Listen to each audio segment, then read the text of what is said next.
इसलिए जिंदा होगी मैं बोल रहा हूँ। दुनिया किसी गूंगे की कहानी नहीं लिखती। नाज करता है जमाना, नाज को भी नाज है।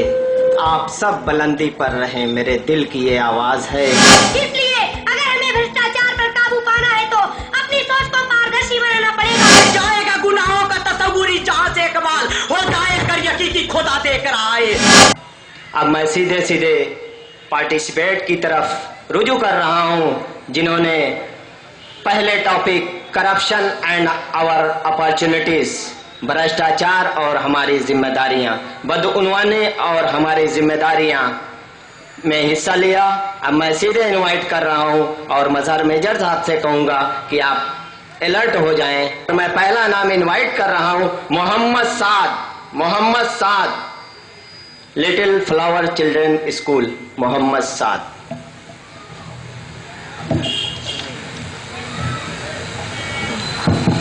अस्सलाम वालेकुम। मैं मोहम्मद साद जो लिटिल फ्लावर चिल्ड्रन स्कूल का छात्र हूँ, मैं आप सबके समक्ष प्रस्तुत करता हूँ भाषण जिसका उद्देश्य है भ्रष्टाचार और हमारी जिम्मेदारियाँ। भ्रष्टाचार को अंबर छूता है, लेकिन आज भी हर जगह इसके चर्चे हो रहे हैं। भ्रष्टाचार शब्द का आशय है गलत आचरण। आज समाज में जिस ओर नजर डालिए तो गर्व से सिर उठाकर जी रहा है ये भ्रष्टाचार। आज ऐसा कौन सा क्षेत्र है जहां इस भ्रष्टाचार ने प्रवेश न किया हो।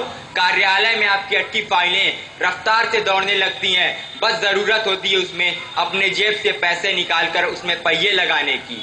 मैं अब बात करता हूं अपने वर्तमान भारत की, जहां पे भ्रष्टाचार का ही बोलबाला है। आज ऐसा कौन सा क्षेत्र है हमारे भारत में जहां भ्रष्टाचार का आगाज ना हुआ हो। यहाँ पे इस युग में चपरासी से लेकर बड़े से बड़े अफसर भी रिश्वत लेते हैं। क्यों? क्योंकि वो सिर्फ अपना विकास करना चाहते हैं, ना कि इस देश का।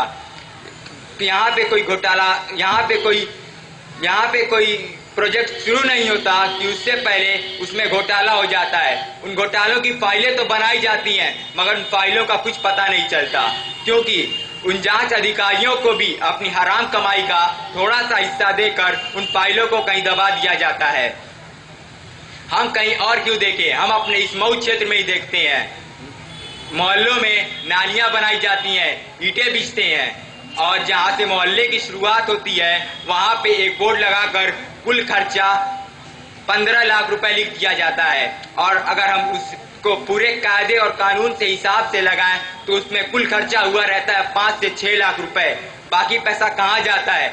उन अफसरों की जेब में, जो उसे अपने बाप का पैसा समझकर रख लेते हैं।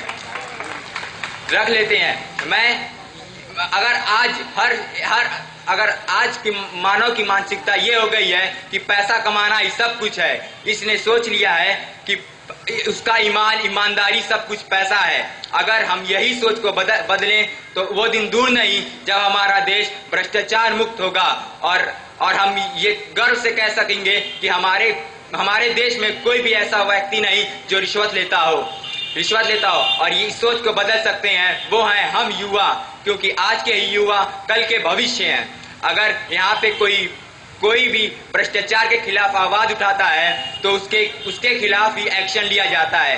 अभी हाल ही में आप देख सकते हैं अन्ना हजारे और केजरीवाल ने जो किया था, उनके खिलाफ ही एक्शन लिया गया। क्यों? क्योंकि कोई नहीं चाहता कि हमारे हमसे पैसा छीना जाए, और इसीलिए हमारा हिंदुस्तान हमेशा पीछे रह गया है। क्यों? क्योंकि यहाँ से जो घोटाले होते हैं और उनके ब्लैक मनी ले जाकर वो विदेशों में भेज देते हैं, और वहाँ पे जब तक वो हिंदुस्तान नहीं लाते हैं जब तक वो जिंदा रहते हैं, और बाद में वो मर जाते हैं और वो सारा पैसा उन्हीं विदेशी सरकारों को मिल जाता है और वहाँ उनका ग्रोथ होता चला जाता है, और इसलिए हम पीछे रह गए हैं। मैं अपनी ये भाषण ये कहते हुए समाप्त करना चाहता हूँ, बेटा बाप से इंटेलिजेंट हो गया है, बेटा बाप से इंटेलिजेंट हो गया है, अमीरों का काम अर्जेंट हो गया है, गरीब बेचारा साइलेंट हो गया है, रिश्वत का कार हैंड टू हैंड हो रहा है, प्रदूषण 100% हो गया है, लेकिन फिर भी लोग कहते हैं देश में डेवलपमेंट हो गया है। 3 मिनट 42 सेकंड में अपनी बात कंप्लीट कर लिया लिटिल फ्लावर चिल्ड्रन स्कूल का ये स्टूडेंट जबरदस्त क्लैपिंग होनी चाहिए साथियों, इनकी हौसला अफजाई होनी चाहिए और पॉइंटेड बातों पर भी क्लैपिंग होनी चाहिए, तालियां बजनी चाहिए, क्योंकि यह बहुत बड़ी बात है कि 2000 और 3000 के मजमे में एक हाई स्कूल इंटर का स्टूडेंट आपके सामने स्पीच करे। मैं बहुत बहुत मुबारकबाद देते हुए नेक्स्ट पार्टिसिपेट तस्मिया रहमान को इनवाइट कर रहा हूं कि आप मंच पे आए। दानिशगाह जूनियर हाई स्कूल से आप ताल्लुक रखती हैं, तस्मिया रहमान।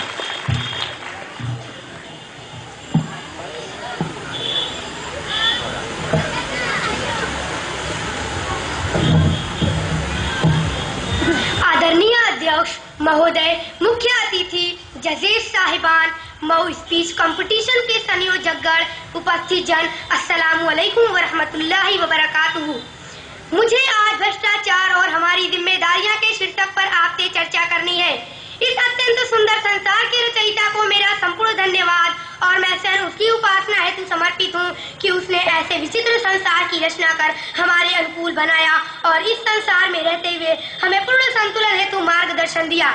मैं उस मानवता की उत्पत्ति के कारकों पर चर्चा नहीं करूंगी, अलबत्ता इतना जरूर कहूंगी कि हमें प्राप्त उचित मार्गदर्शन ने जीने के लायक बना दिया। हम अपने आचरण एवं व्यवहार से इंसान थे, पर जब हम इस आधुनिक दौर में पहुँचे तो हमारे जुनून का संतुलन बिगड़ गया और हम चांद पर अपनी हाजिरी दर्ज कराने के बाद यह भूल गए कि सृष्टि के रचयिता ने हमें जो मार्ग दिखाया था वह शांति के उसूलों पर चलकर सद्भाव, स्नेह, सहिष्णुता, कुर्बानी एवं एक दूसरे के लिए समर्पण की भावना से प्रेरित था।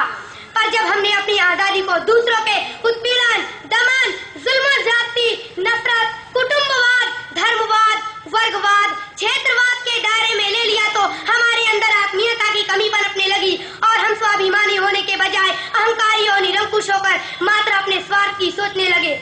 मैं यह भी बताती चलूं कि मेरी नजर में हर वह काम भ्रष्ट है जिसके करने से दूसरों को तनिक भी हानि होती हो। आज हमारी नीयत बिल्कुल बिगड़ चुकी है और हम अपने स्वार्थ को पाने के लिए किसी भी हद तक जाने को तैयार हैं।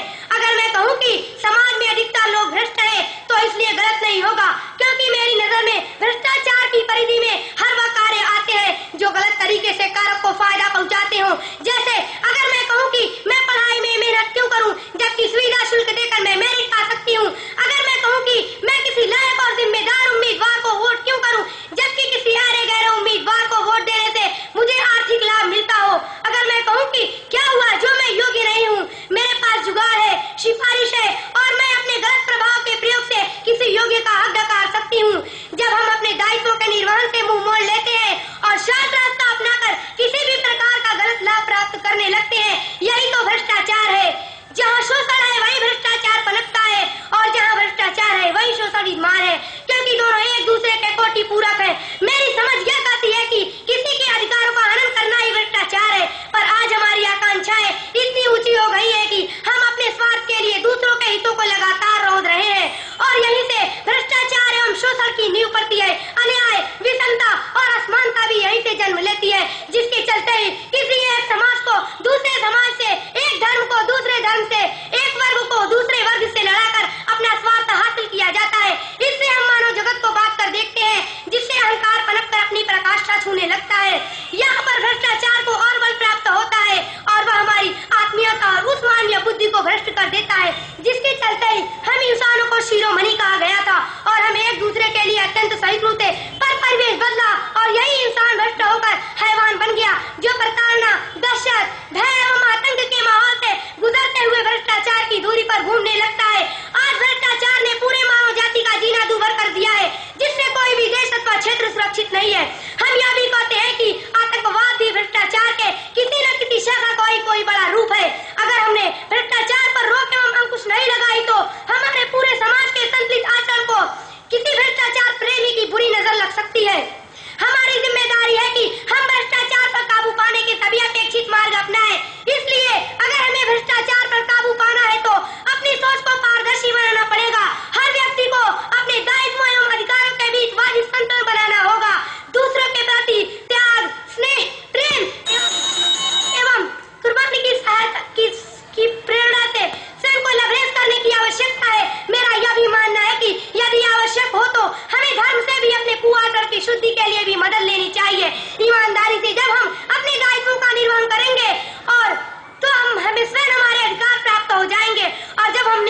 अधिकारों का सही उपयोग सीखेंगे और अपने आचरण से अपने पास के दूसरे व्यक्ति को सुरक्षित व उसके हितों की पासदारी रखते हुए अपने लक्ष्य को पूरा करने लगेंगे तो हमारे वजूद से भ्रष्ट सोच धीरे धीरे निकल जाएगी। आज इन्हीं बिंदुओं पर हमें खुले मन से विचार कर किसी ऐसे सार बिंदु तक पहुंचना होगा जिस पर सभी एक मत हो। हमें लगता है कि हमने भ्रष्टाचार को समझते समझते बहुत देर कर दी है, जिसका संयुक्त रूप से हमें खमियाजा भुगतना पड़ रहा है, पर जागना जरूरी था। अलग बात है कि देर से जगे। इस तरह के जरूरी आयोजन के करने पर मैं सभी सहयोगियों की शुक्रगुजार हूँ। धन्यवाद। सोए ही सोए वक्त का मौका निकल जाए, गफलत में जो पड़े हैं उन्हें अब जगाइए। महफूज आबरू है न महफूज जान माल, इस दौर में इनाद पे क्या क्या बचाइए। अभी इसको पता चलेगी। अच्छा, घंटी चुकाने के लिए ही है सर, उसको एहसास होना चाहिए। बहरहाल सदर मोहतरम की इजाजत है कि थोड़ा सा वॉल्यूम घंटी का कम कर दिया जाए। जबरदस्त क्लैपिंग होनी चाहिए, तालियां बजनी चाहिए। बहुत अच्छी तैयारी करके आए हैं और यकीनन ये हीरे हैं, हीरे मुस्तकबिल शहर का, जिले का, स्टेट का और नेशनल हमारे इंडिया का इन्हीं पे टिका हुआ है। बहरहाल मैं नेक्स्ट पार्टिसिपेट मोहम्मद साजिद को इनवाइट कर रहा हूं मंच पर अपनी स्पीच के साथ। चांसलर पब्लिक स्कूल के स्टूडेंट हैं आप।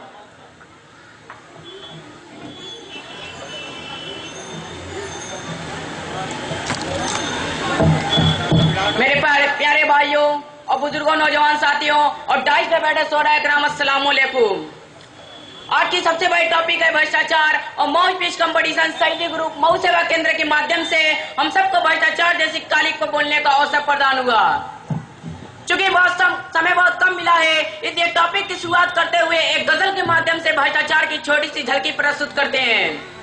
क्या बताएं कैसे अपनी मुल्क की सरकार है, क्या बताएं कैसे अपनी मुल्क की सरकार है, जिस तरफ उठी नजर देखा भ्रष्टाचार है। जहाँ गरीबों की बचाना कैसा मुश्किल हो गया, जहाँ गरीबों की बचाना कैसा मुश्किल हो गया, रहबरों का हाथ साजी जुल्म की तलवार है। क्या बताएं कैसे अपनी मुल्क की सरकार है।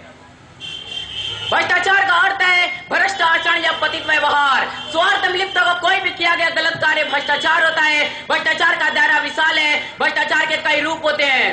रिश्वत, कमीशन लेना, काली बाजारी, मुनाफाखोरी, मिलावट, कर्तव्य से भागना, चोर अपराधियों का सहयोग करना, अतिरिक्त गलत कार्य में रुचि लेना आदि सभी अनुचित कार्य को भ्रष्टाचार कहा जाएगा। दुर्भाग्य से भारत में भ्रष्टाचार का बहुत बोलबाला है। वैसे तो देखा जाए तो सारे विश्व में भ्रष्टाचारी राक्षस का आतंक फैला हुआ है। भारत के सारे प्रशासनिक से लेकर शैक्षिक, धार्मिक आदि क्षेत्र में भ्रष्टाचार का राज चल रहा है। आजकल सबसे ज्यादा भ्रष्टाचार राजनीतिक क्षेत्र में हो रहा है। मंत्रियों को अमीर एवं धनी आदमी से धन लेकर अपराधियों को देना पड़ता है ताकि चुनाव जीत जाए। फलस्वरूप चुनाव जीतने के बाद और व्यक्तियों की स्वार्थपूर्ण शर्त पूरी हो जाती है। शैक्षिक क्षेत्र में भी भ्रष्टाचार से नहीं बचा है। अध्यापक के बाद जो छात्र ट्यूशन लेते हैं परीक्षा में ज्यादा नंबर मिल जाता है, जबकि जो छात्र पढ़ने में अच्छा हो उसे कम अंक मिलते हैं। नौकरी एवं डिग्रियों के लिए भी रिश्वत कर दी जाती है। पैसे वाले आदमी एवं अमीर व्यक्ति का इलाज पहले किया जाता है, लेकिन गरीब व्यक्ति को चाहे जितनी बड़ी बीमारी क्यों न हो उसकी अवहेलना की जाती है। दवाइयों में मिलावट की जाती है जो रोगी के लिए बहुत खतरनाक होता है। धार्मिक क्षेत्र में भ्रष्टाचार से नहीं बचा है। हर किसी को मंदिर जाने से पहले पैसे लेकर जाने होते हैं पुजारी की साधन दक्षिणा के लिए। खाद्य पदार्थ से लेकर प्रत्येक चीजों में मिलावट हो रही है, किसी में ईंट तो किसी में रेत। सीमेंट में भी ज्यादा रेत मिलाकर कमजोर गगनचुंबी इमारतें बनाई जाती है। सही प्रकार के कार्यालय में आज रिश्वत से ही काम हो रहा है। समाज से भ्रष्टाचार दूर करने के सबसे सरल साधन है जन चेतना। आजकल पैसे वाले आदमी का ही समाज में सम्मान हो रहा है। सच्चित व्यक्ति की तो कोई इज्जत ही नहीं करता क्योंकि इसके पास धन नहीं होता। इसलिए सच्चित व्यक्ति भी भ्रष्टाचार को अपनाने में लगा है।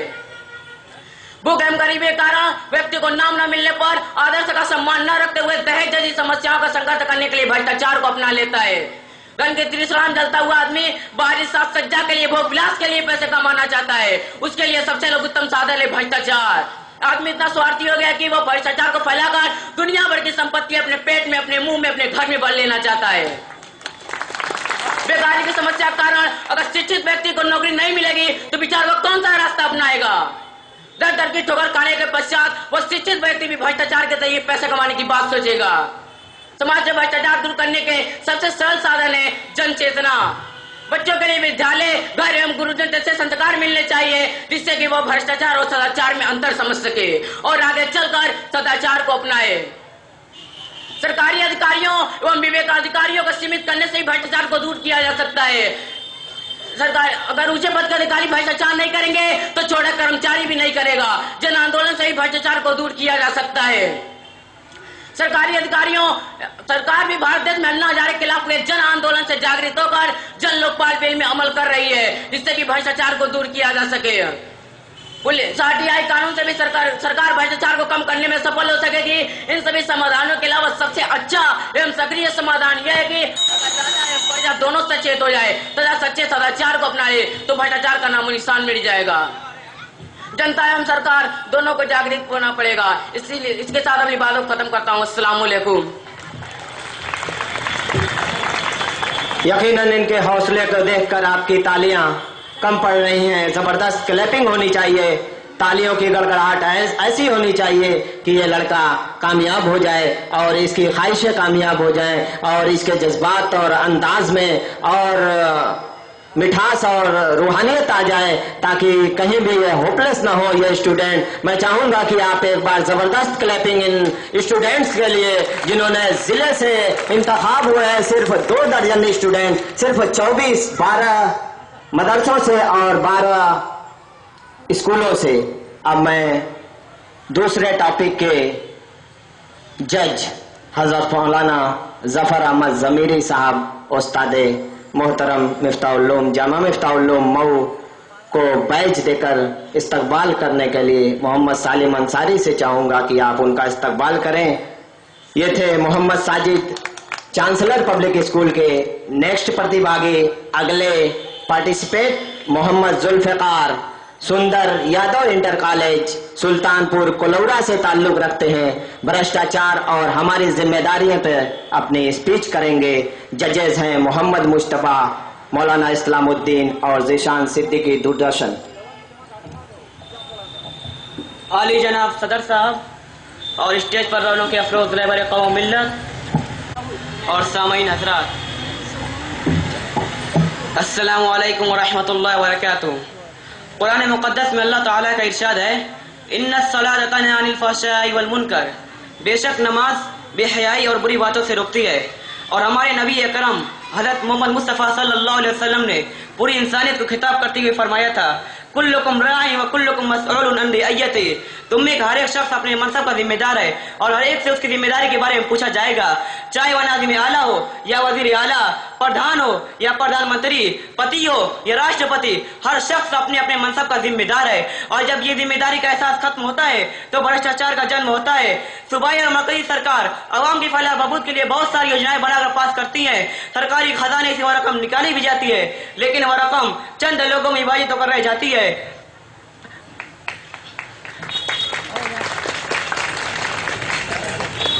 और जनता को उसका कोई लाभ नहीं मिलता। इसलिए आज पूरा मुल्क भ्रष्टाचार की आग में जल रहा है और हर शख्स को उसकी तपिश का एहसास है। एक ही उल्लू काफी है बर्बाद गुलिस्ता करने को, एक ही उल्लू काफी है बर्बाद गुलिस्ता करने को, हर शख्स पे उल्लू बैठा है, अंजाम गुलिस्ता क्या होगा। आज कोई भी ऐसा सरकारी महकमा नहीं है जो भ्रष्टाचार से पाक और साफ हो। एक अरसा से हिंदुस्तान में करप्शन इलेक्शन का मौजूद रहा है और मुख्तलिफ सियासी पार्टियां इसके खिलाफ आवाज बुलंद करती रही हैं और हर सियासी पार्टी इसके खिलाफ आवाज बुलंद करती रही है। और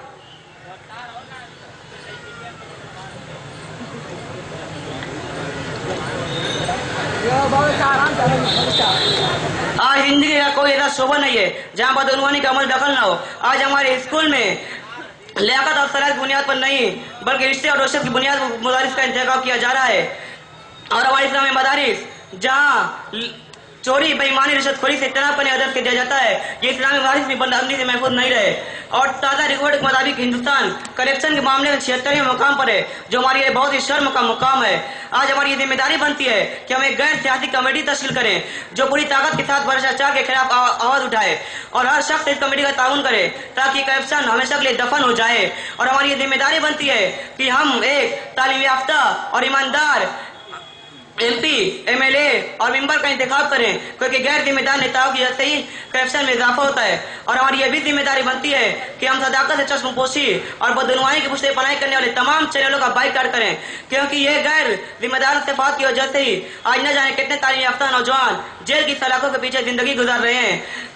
और फर्जी राशन डीलर और सरकारी राशन डीलर जो करप्शन को करप्शन नहीं बल्कि अपना जरिया माश समझता है, और कोई भी ऐसा सरकारी राशन डीलर न होगा जिसके पास फर्जी राशन डीलर न हो। इसलिए हमें ये जिम्मेदारी है कि हम इसके खिलाफ आवाज उठाएं।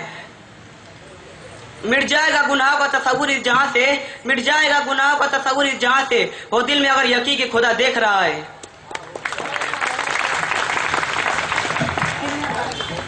3 मिनट 12 सेकंड में अपनी बात खत्म किया है सुंदर यादव इंटर कॉलेज के इस स्टूडेंट ने।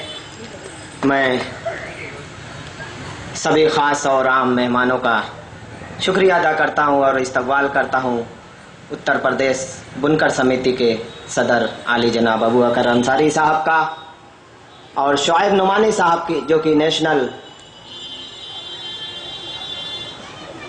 नेशनल पब्लिक स्कूल के मैनेजिंग डायरेक्टर हैं और समाजवादी पार्टी के पूर्व जिला महासचिव रह चुके हैं। मैं इस्तकबाल करता हूं दारुल इंटर कॉलेज के प्रिंसिपल मोहम्मद शाहिद साहब का, इस्तकबाल करता हूं कि हजरत मौलाना अफसरुल हक साहब कासमी हफिज़हुल्लाह व तवल्ला ने इस प्रोग्राम में हमारी भरपूर मदद की। मैं मशकूर व ममनून हूं मेंबर नगर पालिका प्रतिनिधि खुर्शीद आलम साहब का बेहद मशकूर व ममनून हूं।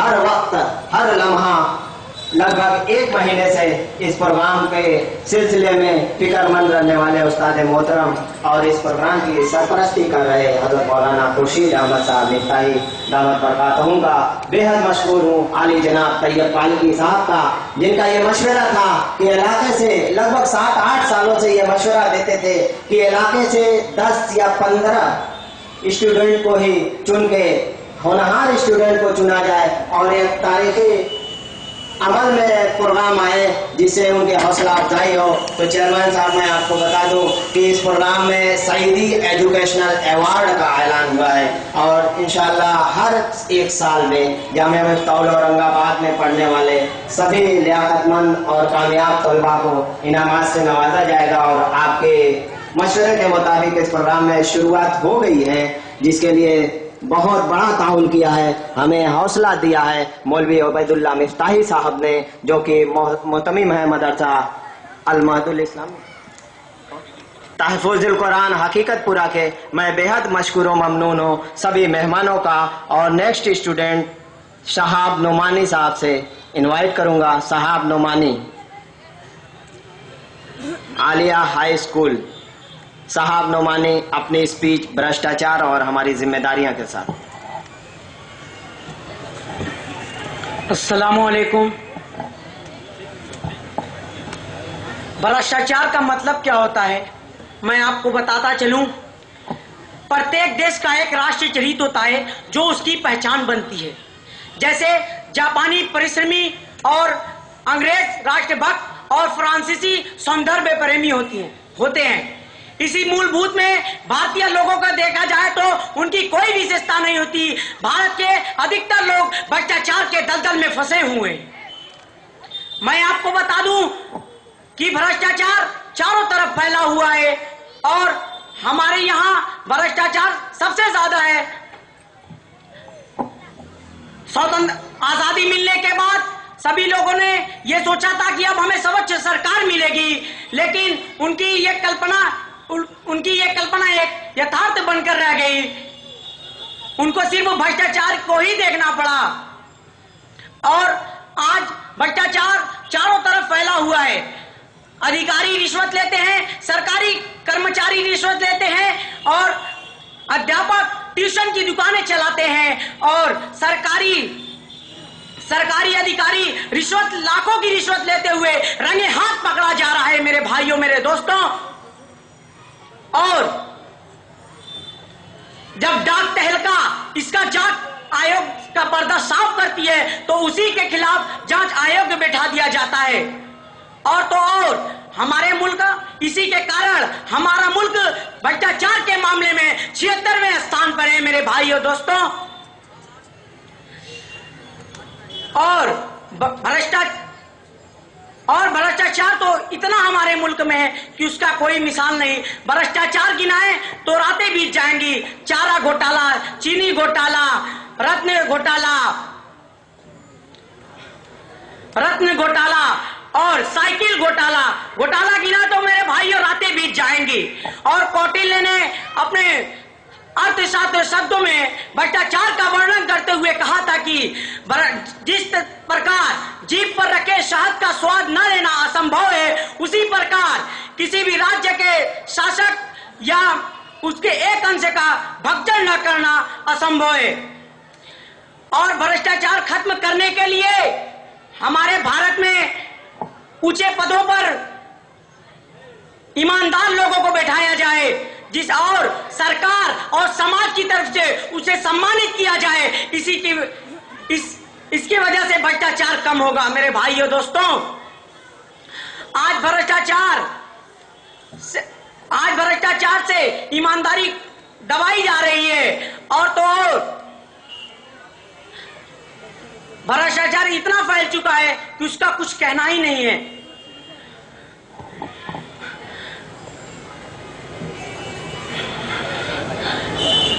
और ईमानदार आदमी को लोग पागल, मूर्ख और गादी का अवतार बनाकर उसका मजाक उड़ाते हैं और बेईमान को अपने घर में बिठाकर इज्जत देते हैं। तो बताइए मेरे भाइयों कि मूर्ख आदमी कब ईमानदार बनना चाहेगा? मूर्ख आदमी कब ईमानदार बनना चाहेगा? और मैं इस शेर के साथ अपनी बात को खत्म करता हूं। मिट जाएगा गुनाहों का तस्वूर इस जहां से इकबाल, मिट जाएगा गुनाहों का तस्वूर इस जहां से इकबाल। हो जाए अगर यकीकी खुदा देख रहा है, हो जाए अगर यकीकी खुदा देख रहा है। सलाम अलैकुम।